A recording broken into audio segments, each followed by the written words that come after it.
The morning I started at Velvet and Stone Creative Agency. I wore my lucky blouse, ivory silk with tiny pearl buttons that my mother had given me the Christmas before she passed. I told myself it was just a job. I told myself it was just a paycheck. I told myself a lot of things that morning while I stood on the sidewalk in downtown Chicago, staring up at the glass tower that caught the early October sun and scattered it into 1,000 pieces of light across the pavement at my feet. My name is Maya Reyes, 28 years old, graphic designer, freshly single after a 4-year relationship that had quietly suffocated us both. I had moved to Chicago from Austin 6 months earlier, chasing what I could only describe as a feeling, something new, something mine. Something that didn't carry the weight of everything I'd been carrying for so long. The agency was on the 14th floor. I remember the elevator ride because I counted every floor in my head. The way I always do when I'm nervous. 1, 2, 3. I was trying to breathe steadily, the way my therapist had taught me. In through the nose, out through the mouth. Visualizing calm water. By the time the doors opened at 14, I had convinced myself I was fine. The reception area was stunning. Pale ashwood paneling, abstract art in muted golds and deep burgundy. A long curved desk made of white marble where a young man with wireframe glasses smiled up at me like I was the most important person he'd seen all morning. Maya Reyes? He said, already rising from his chair. That's me, I said, shifting my portfolio bag on my shoulder. Perfect. I'm Daniel. I handle scheduling for Miss Calloway. She'd be right with you. She just wrapped a client call. Can I get you anything? Coffee, water, tea? Water would be wonderful, thank you. I sat in one of the chairs along the window, looking out over the city, watching the lake in the distance glitter silver and cold. I thought about the last 2 months of job hunting, the rejections, the near misses, the interview at a firm where the creative director had literally fallen asleep while I was presenting my portfolio. Getting this offer had felt like breaking the surface of water after too long underwater. I heard her before I saw her daughter's voice carried from somewhere down the hall, low and warm and unhurried. The kind of voice that doesn't need to raise itself because it already fills whatever room it's in. She was laughing at something, a real laugh, not the polished professional kind. Then the laughing stopped and there were footsteps. And then she was in the doorway, Celeste Calloway. I had looked her up, of course. Everyone who interviewed at Velvet and Stone looked her up. I had seen photos, professional headshots on the agency's website. A few candid shots from industry events, a profile piece in Design Forward magazine from 2 years ago. I thought I was prepared. I was not prepared. She was tall, easily 5'10", with the kind of easy posture that comes from years of simply taking up space without apology. She wore a charcoal blazer over a deep wine-colored blouse, tailored trousers, and shoes that made soft authoritative sounds on the marble floor. Her hair was dark, cut into a sleek, slightly wavy style that fell just below her jaw, and her eyes, even from across the room, were striking. Deep green with flecks of gold. Framed by lashes she clearly did nothing artificial to enhance. She looked, I would think later, like someone who had been drawn by an artist who loved their subject, Ms. Reyes. She crossed the room with her hand extended, and when I stood and took it, her grip was warm and certain. Celeste Calloway. Welcome to Velvet and Stone. Thank you so much, I said, and my voice came out steadier than I felt. I'm really excited to be here. Good, she said, with a small smile that did something complicated to my chest. Come on back. Let me show you around. The agency was everything I had hoped it would be and nothing like I expected at the same time. It was alive in a way I hadn't felt in a workplace in years. People leaning across desks to show each other things on screens. Someone in the corner cutting out color swatches and pinning them to a board. Music playing softly from someone's desk. A smell of coffee and something herbal I couldn't identify. Celeste walked me through it all with a fluency that told me she knew every corner, every person, every project. She knew names. She knew what people were working on. When she paused at a junior designer's desk to ask about the progress on a packaging concept, the woman lit up like a lamp switched on. She's been with us 8 months, Celeste said as we moved on. Incredible instincts for color hierarchy. I stole her from a firm in New York that didn't know what it had. Do you do a lot of that? I asked. Steal people? She glanced sideways at me and there was amusement there. I prefer to think of it as recognizing talent and offering it better conditions in which to grow. That sounds like something you say to make stealing sound nicer. She laughed, that real laugh again. Brief and genuine, and I felt unreasonably pleased with myself. The creative director's office was at the far end of the floor, glass-walled with a view of the lake that I had to actively resist staring at. Inside it was ordered but not sterile, stacks of design books, a mood board on one wall covered in textures and images, a drafting table in one corner that looked well used. There was a small couch along one wall in deep teal and a low coffee table and 2 chairs. "Sit," she said, gesturing to the couch, and she took one of the chairs. There was no desk between us. I noticed that. She had chosen not to put a desk between us. "So," she said, opening the folder that was already on the table, my portfolio. My resume, presumably notes from our interview 2 weeks ago. "You've been freelancing for the past 18 months. Before that you were at Barnett and Clay in Austin." "Yes." "Why'd you leave?" It was the same question she'd asked in the interview, but here, in this room, without the formal setting around it, it felt different. More like a real question. I gave her a real answer. "I outgrew it," I said. Or maybe it outgrew me. I'd been there 5 years, and I think we'd given each other what we had to give. I wanted to do work that felt more. I searched for the word. Intentional. Work where the creative decisions were made for reasons that mattered. She was watching me with an expression I couldn't quite read. Evaluating, but not coldly. "Velvet and Stone has a philosophy," she said. "I suspect you already know it from our materials, but I'll say it in person because it matters more that way. We don't take on work we don't believe in. We've turned down clients with significant budgets because their values didn't align with what we want to put into the world. That sometimes makes business harder. I don't apologize for it." "I don't think you should," I said. Something shifted slightly in her expression. "Not much." A small settling, like something that had been held in tension, releasing just a fraction. "Your campaign concept for the Meridian pitch was the piece that made me call you," she said, tapping a page in my portfolio. "Tell me what you were thinking when you designed it." And just like that, we were talking about work. But somehow, talking about work with Celeste Calloway didn't feel entirely like work. It felt like a conversation between 2 people who cared about the same things, arriving at the same table from different directions. I was there for 2 hours. By the time I left, I had a desk, a keycard, a start date of Monday, and a feeling in my chest like a door opening somewhere I hadn't known was closed. The first week at Velvet and Stone was the kind of professional experience that reminds you why you chose your field in the first place. I was assigned to a brand identity project for a women's wellness company, earthy, rooted, female-forward, and from the first briefing meeting, I felt that electric charge that good work produces when all the right elements aligned. My direct supervisor was a man named Leo, cheerful and deeply competent, who had been at the agency for 4 years and seemed genuinely delighted to have someone to mentor. My deskmate was a woman named Priya, who designed the most beautiful editorial layouts I had ever seen up close and who brought homemade food to the office 3 times a week and left it in the kitchen with a note that said, "Free. Please eat." I loved it immediately. And then there was Celeste. She moved through the agency like weather, present, significant but not intrusive. She attended select team meetings but didn't hover. She gave feedback that was precise and useful and delivered in a tone that felt like respect rather than authority.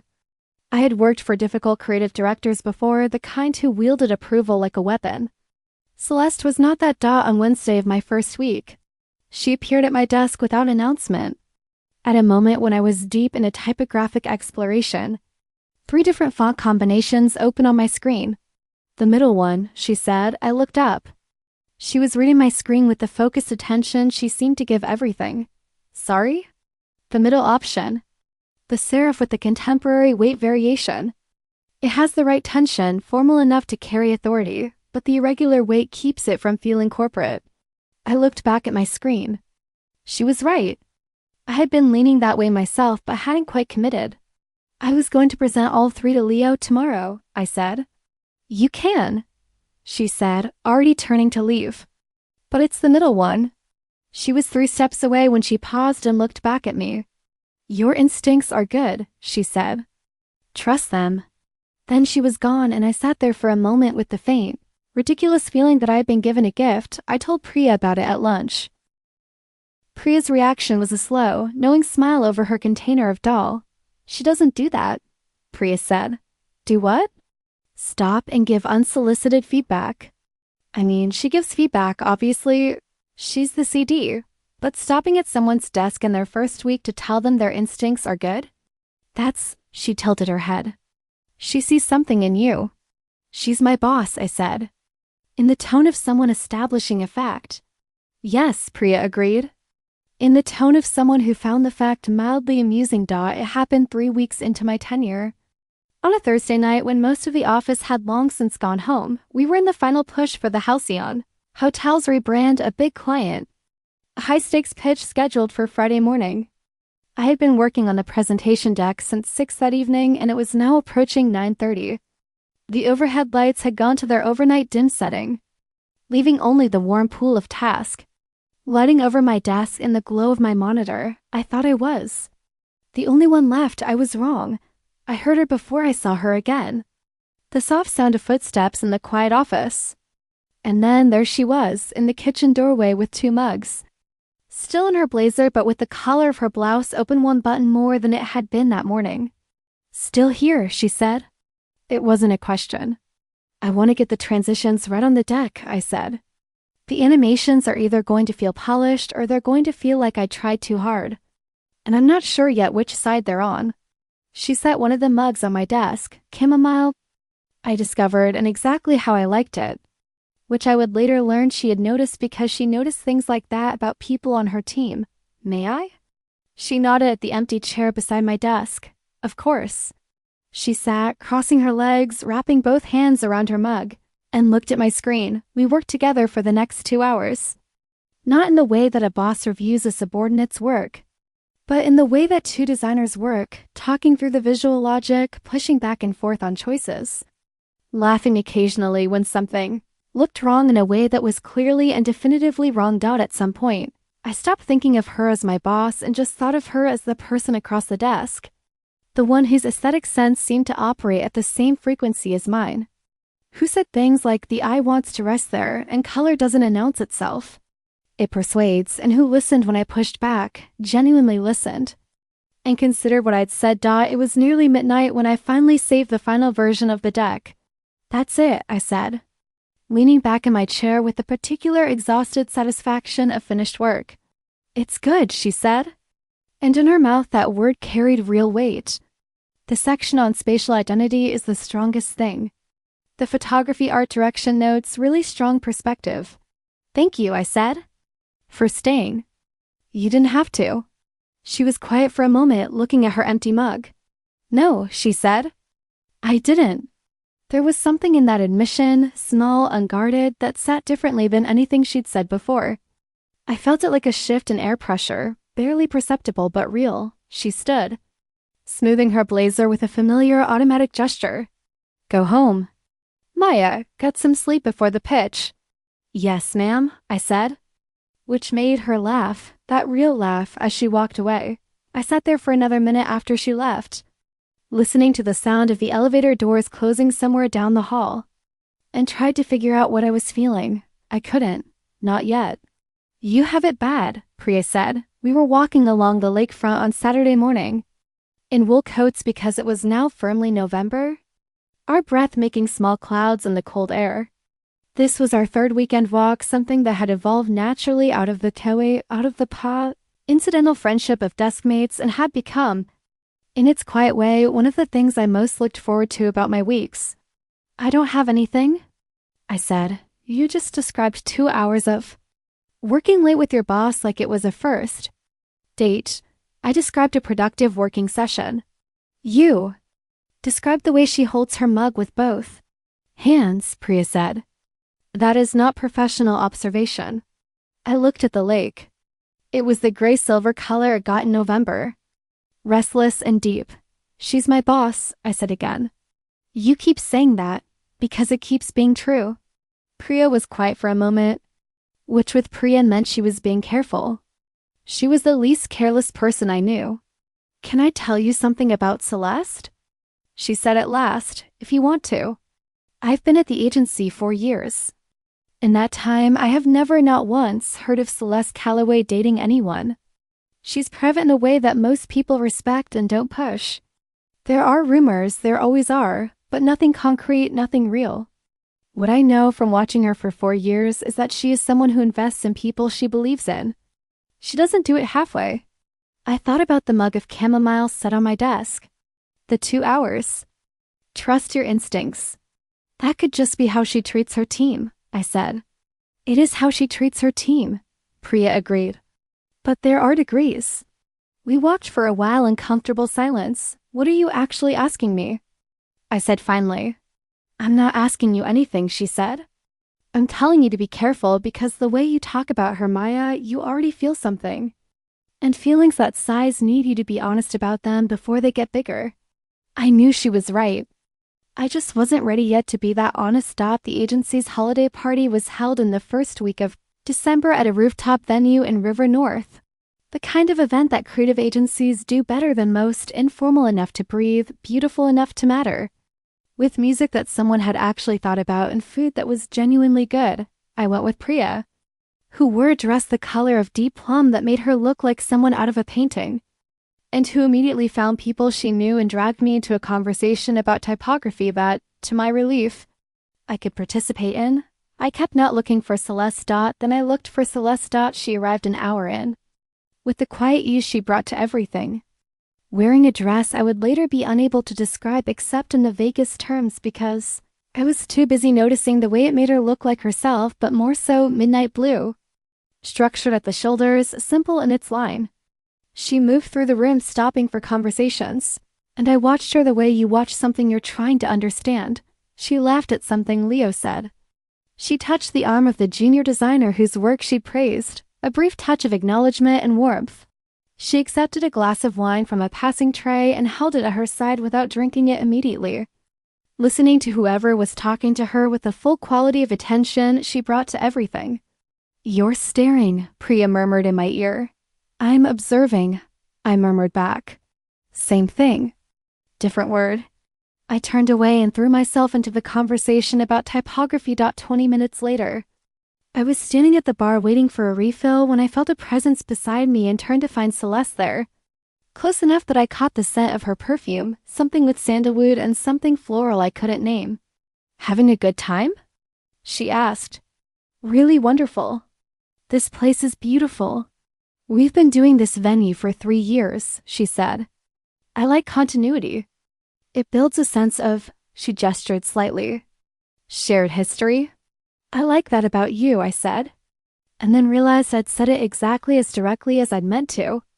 Without any of the filtering I usually applied, she looked at me, and something in her expression shifted in a way I had been learning to read as meaningful, though I couldn't yet read what it meant. What do you like about it? She asked. Her voice was the same. Her tone was the same. And yet, that you care about the things most people treat as logistics, I said. The venue isn't just a venue to you. It means something. She was quiet for a moment, looking at me with that green-gold gaze that made me feel, as it always did, like I was being seen very clearly. You're perceptive, she said.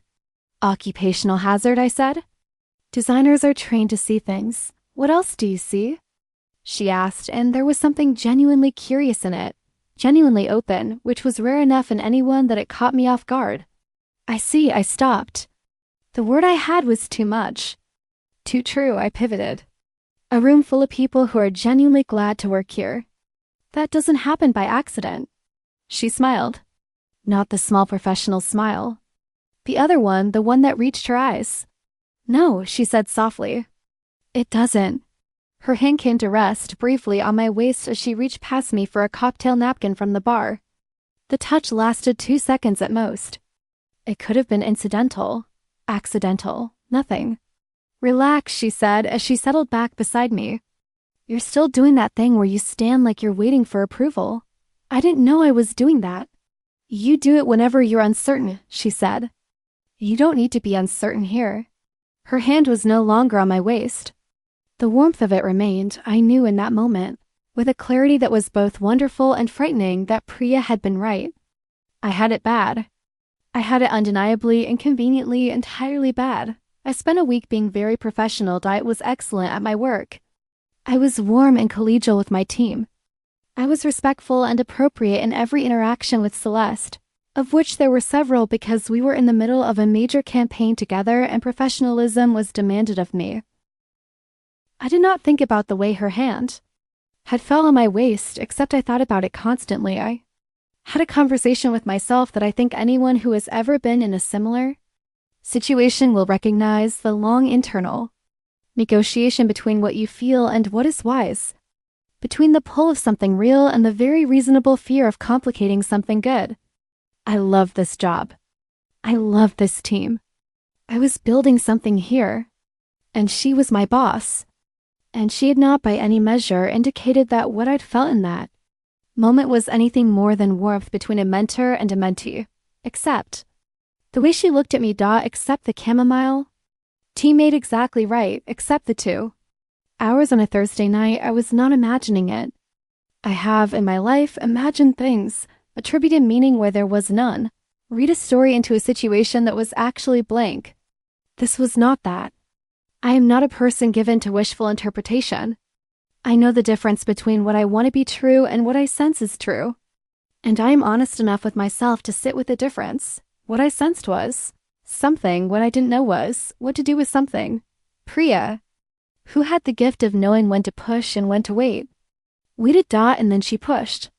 There's a gallery opening on Friday, she said on a Wednesday afternoon, arms resting on the partition between our desks. Contemporary photography. A friend of mine has work in it. I think you'd love it. And I think you should invite Celeste. I'm not going to invite my boss to a gallery opening. Why not? Because she's my boss, Maya. Priya's voice was patient and a little tired, the way it got when she felt I was being deliberately obtuse. When's the last time you did something just because you wanted to see where it went? Without a reason, without a plan, without knowing the outcome? I thought about it. Longer than I should have, which told me the answer. A while, I said. Invite her. I did not send an email. Email felt wrong, too formal, too easy to ignore or deflect with professional language. I knocked on her open office door on Thursday morning while she was reviewing proofs. She looked up. There's a gallery opening tomorrow night, I said before I could reason myself out of it. Contemporary photography. Priya's friend has worked there. She's very good. I wondered if you'd like to come. There was a pause of exactly 2 seconds. In those 2 seconds, I felt everything, the potential for yes and the potential for no and the particular vulnerability of having asked, what time? She said, 7, River North. Kessler Gallery. I know Kessler, she said. It's a good space. She set down the proof she'd been holding. I'll meet you there. I nodded. Said something like, great, or perfect, I honestly don't remember. Walked back to my desk, sat down, and sent Priya a message that said only, she said yes. Priya's reply was a single emoji. A small flame. The Kessler Gallery was a long, white-walled space in a converted warehouse, warm with the concentrated attention of 100 people who were there because they cared about what was on the walls. Priya's friend, a photographer named Jade, had a series of portraits, women at work, unglamorous and magnificent in a range of labor that ran from surgical to agricultural. They were extraordinary. I was standing in front of the third photograph, a woman in her 60s, repairing fishing nets by hand. Her fingers precise and her expression composed and interior when I heard Celeste's voice behind me. She captures fatigue without pathos, Celeste said. That's incredibly difficult. Most photographers who work with labor either aestheticize the hardship or drown in it. I turned. She had come directly from what must have been a dinner. She was in something I hadn't seen before. A jacket in a deep rust color over black, a departure from the palettes I usually saw her in. And it suited her in a way that was almost distracting. I was thinking exactly that, I said. The woman's expression, she's not suffering and she's not performing dignity. She just is, yes. She moved to stand beside me, close enough that I was aware of the slight warmth of her in the cold of the gallery space. Just is. That's the whole fight in portraiture. We moved through the exhibition together, which somehow became the natural thing without either of us deciding on it. We talked about the photographs and then about photography generally and then about the visual languages we'd each been formed by her art, history degree, and the Eames exhibition. That had made her want to be a designer when she was 16. My grandmother's ceramic studio where I had first understood that the relationship between form and function was more interesting than either on its own. Priya circled past us once and gave me a look I carefully did not respond to. At the back of the gallery there was a small bar, and we got wine and stood near the window that looked out on the street below, the city reflecting in the glass. "I'm glad you invited me," she said. "I wasn't sure you'd come." "Why not?" "Because," I stopped, then decided to be honest. "I wasn't sure what you'd make of it. Whether you'd see it as..." I paused again. "As what?" "As an invitation." The word hung between us for a moment, carrying more meaning than its syllables. Celeste looked at her wine glass and then at me. There was a particular quality to her silence, not absence but presence, as if she were weighing something with care. "I saw it as an invitation," she said at last, simply. "I came because I saw it as one." The world was quiet for a second. "Celeste," I started. "I know," she said. "I know what the complications are. I've been thinking about them for 6 weeks. 6 weeks. Since almost the beginning, and..." I asked. She looked at me, and in her expression I saw something I hadn't seen before. Not the executive clarity or the focused professional assessment, but something more private, something that cost her a little to show. "And I don't have a clean answer yet," she said. "But I think I owe you honesty." "So yes, I feel it." I felt it. My heart was doing something unreasonable. "What do we do with that?" I asked. "I don't know," she said. "Not tonight. But I know that pretending there isn't an option for me." "Me either," I said. We stood there for a moment.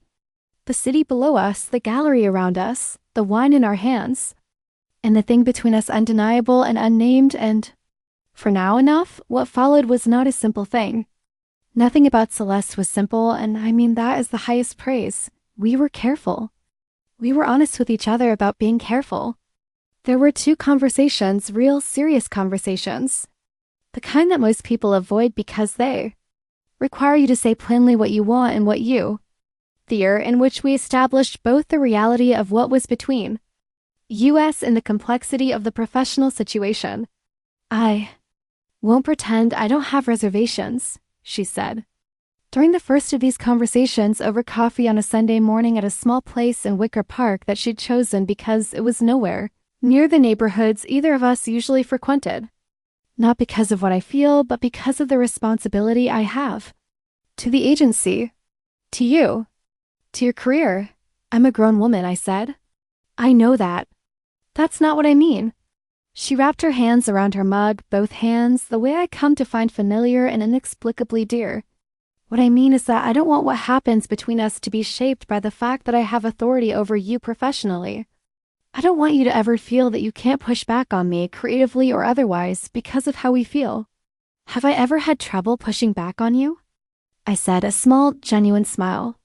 "No, you have not. Then trust that I'll continue not to." She was quiet for a moment, looking at the table. "I'm going to be honest about something else," she said. "Please. It's been a long time since I let anyone in." She said it simply, without drama, which made it heavier, somehow truer. "I'm not going to pretend that's not a relevant fact." "How long?" 3 years approximately. There was a relationship that ended. It ended correctly. We both knew it had to. But it ended the way things do when they go on past their time. It took a while to trust my own judgment again after that. I thought about what Priya had said. No one had seen her date anyone in years. "What made you trust it now?" I asked. She looked at me with those green gold eyes, and there was a candor in them that caught my breath. "You," she said. "You made me trust it now." I reached across the table and covered her hand with mine. She turned her hand over and held mine back. And we sat like that for a while, talking and not talking. The Chicago winter loud and bright outside the windows. She took her coffee black with one exception. When she was stressed, she made it with oat milk and a small amount of honey, which I think she considered a personal failing and which I considered one of the most endearing things I'd ever learned about anyone. She read constantly, not just design books and industry publications, but novels, poetry, biography, history. There was always a book on her nightstand, which I was not yet frequenting but was beginning to think about frequenting. And when she referenced things she'd read, it was not to demonstrate intelligence, but because the ideas had genuinely lodged in her, and she wanted to think about them out loud with someone. She was funny in a way that was easy to miss if you weren't paying attention, dry, quiet, self-aware. The kind of humor that surfaces in a single, precise word and then disappears before you can be sure you heard it. She had a sister in Minneapolis who called on Sundays and with whom she had the kind of sibling relationship that operates entirely in shorthand. 30 years of shared history, compressed into conversations that sounded like half sentences to an outsider. She had a complicated relationship with sentimentality. She felt things deeply but distrusted her own emotional responses, enough that she sometimes held them at arm's length until she had examined them from every angle. This could make her seem cooler than she was. I was one of the few people I was beginning to understand, with whom she let herself be warm before she finished examining. She noticed everything. Not obtrusively, she wasn't the kind of person who cataloged observation as power. But she saw. She saw when I was tired before I said so and made tea without asking. She saw when I was uncertain about a creative choice and asked the right question that helped me see my own reasoning. She saw when I was happy about something and paused long enough to be genuinely pleased. Being seen by Celeste Calloway I was discovering one of the most extraordinary experiences available to a person. I told her this on a Wednesday evening in January. Sitting on the couch in my apartment while the snow came down outside, her legs across my lap. A movie we had stopped paying attention to still running on the screen. "You make me feel visible," I said. "In a way I don't always feel." She looked at me over the rim of her glass, wine this time. A Bordeaux she brought with an expression that combined attention and something softer. "You are visible," she said. "I just pay attention. Not everyone does." "No," she agreed. "But they should." She paused. "I haven't always been good at this." "At what?" "Saying things like that. Saying the warm thing out loud instead of just feeling it." "You're doing it now," I said. "I'm trying," she said. Simply, and the simplicity of it was more intimate than almost anything else could have been. I moved closer to her on the couch. She shifted to make room for me against her side, her arm coming around me in that ease and naturalness that felt every time like something I'd been waiting for. Outside, the snow kept falling. Inside, it was very warm. I would be dishonest if I said everything was effortless. It wasn't. Nothing real is. The thing that almost broke it happened in late January. And it began the way these things often do, with something small that wasn't actually small. There was a pitch, a major one, for a national retail brand that would have been the largest client in the agency's history. I was leading the creative on the presentation, and I had been working on it for 3 weeks with a team of 4. It was, I thought, the best work I had done since joining Velvet and Stone. Possibly the best work I had done in my career. The night before the pitch, Celeste called me into her office at 6 o'clock, when most of the team had gone home. "Close the door," she said. I closed the door. I sat in the chair across from her. The professional distance was back in the room. I recognized it. The slight formality she adopted when we were at work, which I understood and respected, and which was, I thought, right. "I need to talk to you about the campaign direction," she said. What followed was 30 minutes that I struggled through at the time and have since been able to see more clearly. She had concerns about the central visual metaphor, not the execution, which she praised, but the underlying concept. She felt it was too interior, too subtle for a retail brand that needed to communicate immediately and broadly. She wasn't wrong. I would later know she wasn't wrong. In the moment, I heard criticism of 3 weeks of work I had put my whole heart into, delivered by a woman with whom I was falling in love. And something in me that was neither purely professional nor purely personal rose up and fought back too hard. "I disagree," I said, more sharply than I intended. "The subtlety is the point. We're trying to position them as a different kind of retailer, one that trusts their customers' intelligence. If we go broad and obvious, we undermine the whole, Maya." Her voice was level. I've been working on this for 3 weeks and I think you're Maya. Quieter. Firmer, I stopped. I hear you, she said. I'm not dismissing the concept. I'm asking you to hear concern and consider it. That's all. The room was quiet. I know this is personal, she said, and she meant the work, but the word landed between us with its other meaning. I know how much you've put into it. That's exactly why I'm having this conversation with you now, the night before. Instead of letting it go to pitch and, she paused, and watching something that matters to you not land the way it deserves to. I looked at the table. I breathed. You're right, I said, after a long moment. You're right, a long moment. About the concern. I've been too close to it.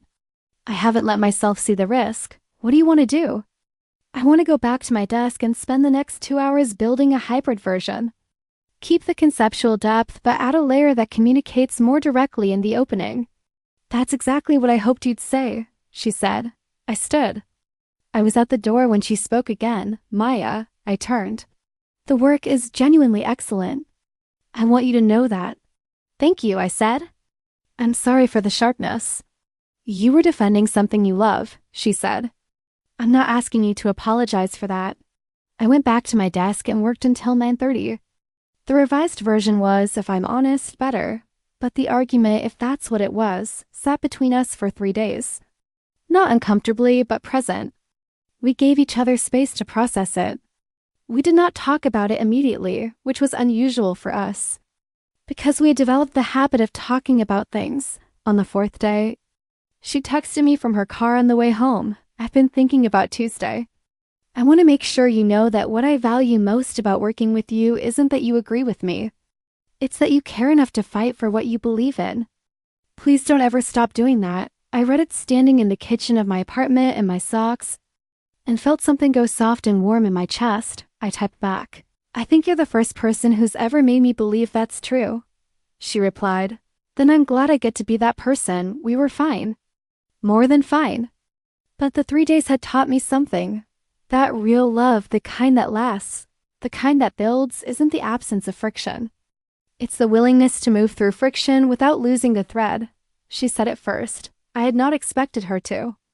Not because I doubted her feelings, but because I knew how carefully she moved, how she examined things before committing them to language. I thought I would say it first, someday, in some unguarded moment. It was February. We were at her apartment, a beautiful, considered space in Lincoln Park. All warm wood and deep colors and the kind of accumulated objects that tell you who a person actually is. We had cooked together, which we had discovered was an activity we both loved and at which we were both reasonably competent. And we were doing the dishes, which is one of the most intimate domestic activities there is and which no one talks about enough. I was drawing a pan and she was washing another. And she was telling me about a conversation she'd had with her sister. Something funny and familial, and I was laughing at the right parts. And in the middle of my laughing, she said it. I love you. She said it simply. The way she said things that cost her, not dramatically, not quietly either, just directly. As if she had decided to put it down in front of us and let it be a fact. I set down the pan. She kept washing the other one. Say it again, I said. She looked at me sideways. With the small smile that was only for me that I had been cataloging for 3 months. I love you. I love you too, I said. And my voice broke slightly on the last word. Not from sadness, but from the size of the feeling. The particular way that something you felt for a long time but been afraid to name sounds. Different out loud. She set down the pan she was washing and turned to face me. And I stepped toward her and she put her hands on my face, warm from the dishwater. Careful as everything she did, and she looked at me for a moment before she kissed me. I will not try to describe that kiss adequately, because I don't think I can. I'll say only that it contained everything, the months of careful navigation, and the late nights and the conversations that went longer than either of us, and then too, and the fights we'd moved through, and the things we told each other in the dark, the honest things. The real things. It contained all of that. We stood in our kitchen with the water still running. And it contained all of that. Spring in Chicago arrives like a decision, tentatively at first, uncertain of its welcome, then with increasing conviction. In March, the lake lost its gray and went blue again, real blue. and the trees along the lakefront began their first cautious gestures toward green dot. We were, whatever the right word is, together, committed, in love. We hadn't tried to define it in a language borrowed from other relationships because it didn't fit anything borrowed. It was its own thing, with its own shape and its own rhythms. We had, with careful deliberation, talked to the agency's managing director about the situation. This was Celeste's insistence, not mine, though I understood it. She believed in transparency and building on honest ground. And she had no interest in something that would need to be hidden. The conversation, which I had been more nervous about than almost anything in recent memory, went better than I'd feared. The managing director, a practical, warm woman named Gail who had known Celeste for 8 years, had listened, nodded, made a note, and said that as long as the professional integrity of our work together was maintained, which she clearly had no doubt about, she saw no reason for policy concerns. She also said, with a directness I found immediately charming, that she was glad for them both. I told Priya on a Saturday walk. Priya was quiet for a full minute after I finished. We walked in that quiet alongside the lake. And then she said, I've known Celeste for 4 years. I have never, not once, seen her the way she's been the last few months. Something in her has opened. You did that. She did it herself, I said. She did, Priya agreed. But you made her want to. I thought about what it means to make someone want to open. Not to force it, not to demand it, but to be the kind of presence that makes opening feel like something possible and safe. I thought about how Celeste had done the same for me, made me feel, for the first time in a long time, like being known was something I wanted rather than something I feared. I'm happy, I told Priya. I know, she said. It's very obvious and very nice to witness. In April, the Halcyon Hotels campaign launched, and it won 3 industry awards. I will not pretend this is primarily a story about professional achievement, because it isn't, but it matters here because of what it meant and what came with it. The night of the awards ceremony, I was at a table with the team, Leo, Priya, 2 junior designers who had worked on the production, and Celeste, who had insisted the whole team attend because the win belonged to all of us. When Celeste's name was read as creative director on the winning entry, she stood to accept the award, and her speech was characteristically precise and generous. And in it, she listed each person on the team by name, afterward. At the after-party that spilled out of the venue into the warm April night, she found me on the edge of the terrace and handed me a glass of champagne. Congratulations, she said. Congratulations to you, I said. The campaign's spatial identity work was yours, she said. The win is yours as much as it is mine. I learned how to see space from someone who designs rooms full of people who care about their work, I said. She tilted her head slightly, the way she did when something landed for her. That's a very generous thing to say. It's true. We stood together on the terrace, champagne in hand, the city bright below us, and she rested her hand against the small of my back, easy and certain for no one else's benefit. Simply because she wanted to touch me. I thought about the first time, all those months ago at the holiday party, when her hand on my waist had felt like a question. Now it felt like an answer. There were things she told me over the course of those months that I kept. Will you keep the things that change you? She told me about growing up in a family that prized restraint and didn't know what to do with her, the youngest of 3. The one who felt too much and thought too hard and cried at things the others found unremarkable. She had learned early to keep the feeling part of herself private. Not hidden, exactly. She was not dishonest, but separate from the self she presented to the world. Design was the place I was allowed to feel, she told me. Aesthetics gave my emotional responses a vocabulary that felt legitimate. If I cared deeply about whether a color was right, that was professional passion. If I cared deeply about a piece of music, that was cultural sophistication. The feeling was the same. The container made it acceptable. When did you stop needing the container? I asked. She thought about it for a long moment. I'm not sure I've stopped, she said. I think I'm just choosing more carefully which containers I use. She told me about her first love, a woman named Ruth. In college, the kind of first love that is whole and intense and formative, and that ends not because anything went wrong, but because you are both still becoming yourselves, and the people you're becoming aren't quite the same shape. She had loved Ruth simply and without confusion, which was, she said, The gift of it, she had never had to fight to understand her own heart, only to manage the world's response to it. Was that difficult? I asked. The world's response. Less than it might have been, she said. More than it should have been. But I had a good foundation. And I had the sense, even then, that it was the world's problem to fix, not mine to apologize for. I loved that about her. The particular way she held her own truth, not defiantly, not as a performance, but simply. As a given, she told me that after Ruth there had been other relationships, 2 significant ones. A scattering of smaller ones, and that each had taught her something, and that she had closed each chapter when it closed. With a kind of clean honesty that she thought was the only respectful way to end something. I've never been someone who fades out, she said.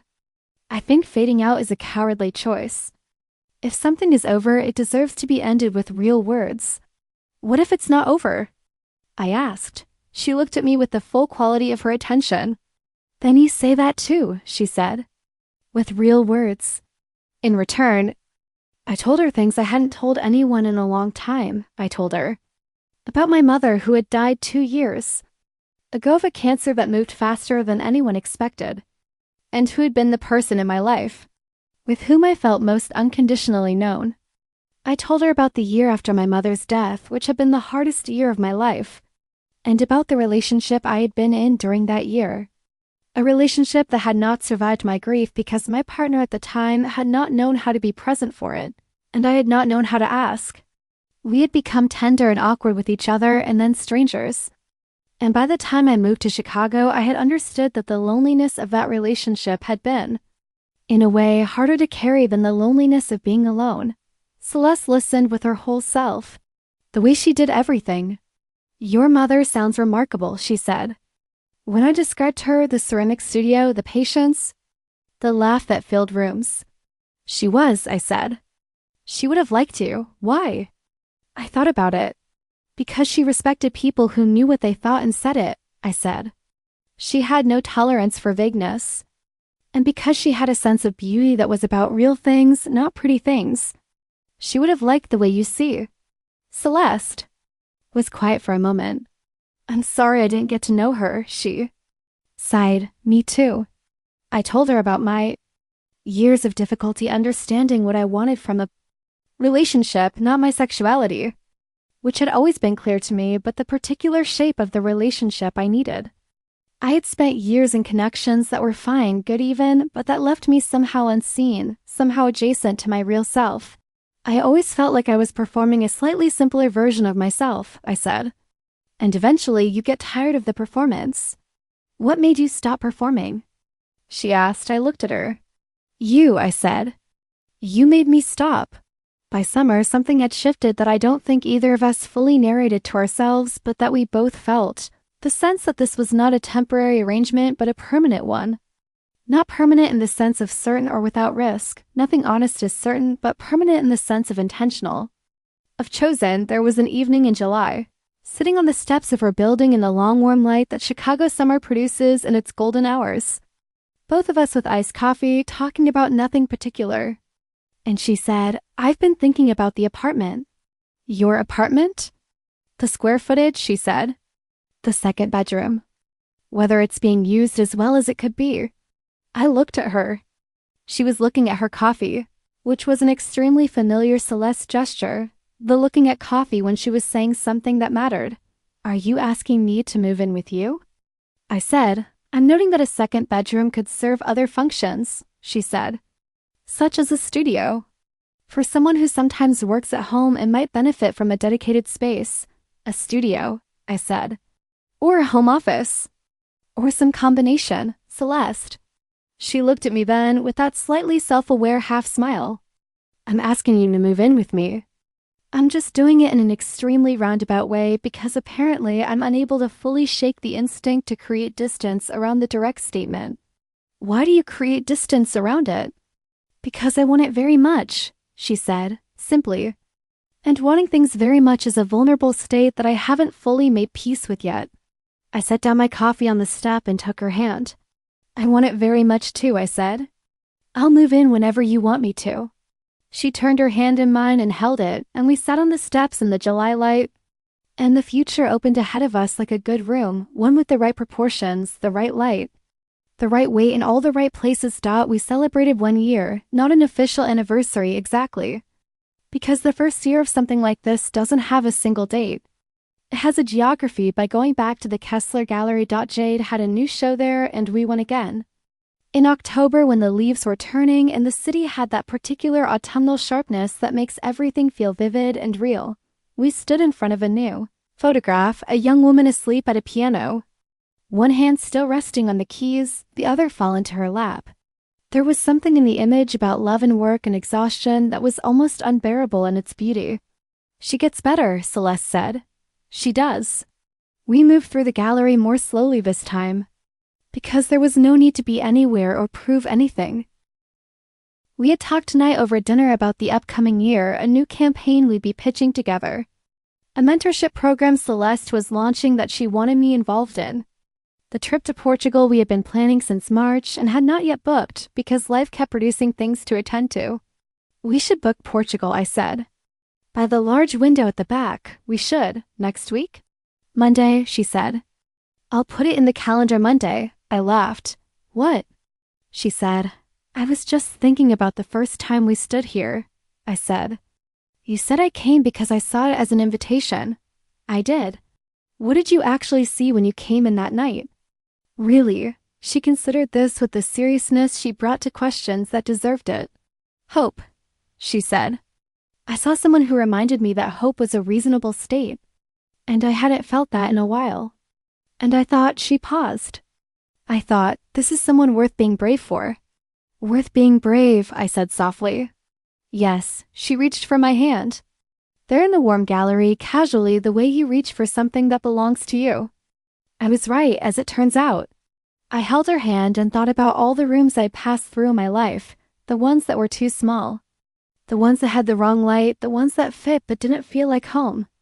I thought about my mother's studio with the smell of clay and the late afternoon light. I thought about the 14th floor of a glass tower on an October morning. The elevator counting up, the warm pool of a designer's task light late at night. A mug of chamomile on a desk. I thought about a hand on my waist and a voice saying, relax. You don't need to be uncertain here. I had not been uncertain since. Not about this. Not about her. This is what I know about love. A year and some months after it walked into my life wearing a charcoal blazer and asking me questions about my work, it is less dramatic than the stories make it. This is not a flaw. This is the miracle. The drama is in the before and the uncertainty and the hope and the fear and the navigation. The love itself, once it is real and mutual and built on honest ground, is quiet. It sits in the morning light in a kitchen with good coffee. It is in the ease of two people who have chosen each other moving through the same space. It is in the conversation that goes longer than dinner takes. And the comfortable silences that are comfortable because you are fully yourself within them. Celeste once told me that she thought most love stories were told wrong, that they stopped where they should start, at the declaration, because what comes after was harder to narrate, less cinematically legible. The ordinary sustainedness of choosing someone every day, in the small decisions and the large ones, in the moments of disagreement and the moments of perfect alignment, in the tired evenings and the celebratory ones and the unremarkable Tuesday evenings that are the majority of a life. Those are the real story, she said. The everyday part. I believe her. I live it. She's working at her drafting table in the spare room, her room, I should say, which we converted into an actual studio for her sketching. Because the second bedroom became something else entirely. A guest room that is more reliably my guest room now than hers. I am at the kitchen table with my laptop and the last of the evening's coffee. And the window is dark with December outside. And the apartment smells of the dinner we made together and the candle she lit and the particular combination of coffee and sandalwood that I will associate for the rest of my life with happiness. She will come out in a little while and say she's done, and ask if I want tea, and I will say yes. And she will make it exactly right for both of us. And we will sit on the couch together and watch something or not watch something and talk or not talk. And it will be the most ordinary and extraordinary evening of my life. One of hundreds. Her hand on my waist, that first time. Felt like a question every day since it's been the answer. I think about that. How we spend so much of our lives waiting for the dramatic moment of knowing, the thunderclap revelation, the scene. And how sometimes it is a hand on your waist, a voice saying relax. A mug of chamomile left on a desk in a quiet office. A question about what else you see, sometimes knowing arrives. Not as a thunderclap, but as a door opening, you just have to be paying attention when it does. I am paying attention. I have never been more. A week in my life, Maya Reyes, Chicago, December.